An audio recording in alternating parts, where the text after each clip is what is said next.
আসসালামু আলাইকুম প্রিয় ক্রিকেট ফ্যান্স। দর্শক, এবারের বিপিএল এর রংপুর রাইডার্সের উপরে কোনো দল আছে কি? আমার তো মনে হয় না আছে, কেননা তারা কিন্তু ইতিমধ্যেই সবগুলো দলের বিপক্ষে দুর্দান্ত দুর্দান্ত জয় উপহার দিচ্ছে।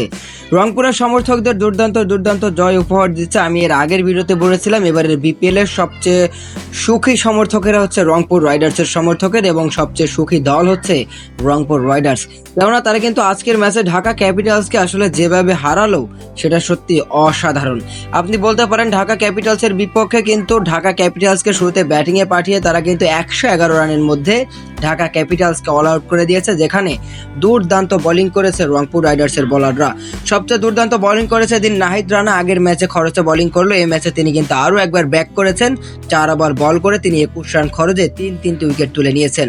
তাছাড়াও কিন্তু মোটামুটি সব বলারগুলো আসলে দুর্দান্ত বোলিং করার কারণে কিন্তু ঢাকা ক্যাপিটালস 111 রানের মধ্যে অল আউট হয়ে যায়। ঢাকা ক্যাপিটালসের ব্যাটিং লাইন আপনি যদি একটু দেখেন, সেখানে আপনি অবাক হয়ে যাবেন।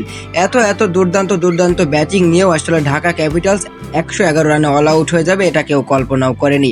এদিন ঢাকা ক্যাপিটালসের জার্সিতে সাব্বির রহমানকে দেখার আক্ষেপ ঘুচেছে ঢাকা ক্যাপিটালসের সমর্থকদের। তবে সাব্বির রহমানও কিন্তু কিছুই করতে পারেনি, আর লিটন কুমার দাস তো বরাবরই ব্যর্থ। মূলত রংপুর রাইডার্স কিন্তু 112 রানের জবাবে ব্যাট করতে নেমে 13 ওভার 2 বলের মধ্যেই রংপুর রাইডার্স দুর্দান্ত একটা জয় তুলে নিয়েছে। এদিনও অ্যালেক্স হেলসের ব্যাট জ্বলে উঠেছিল, 27 বলে 44 রান করেছিল।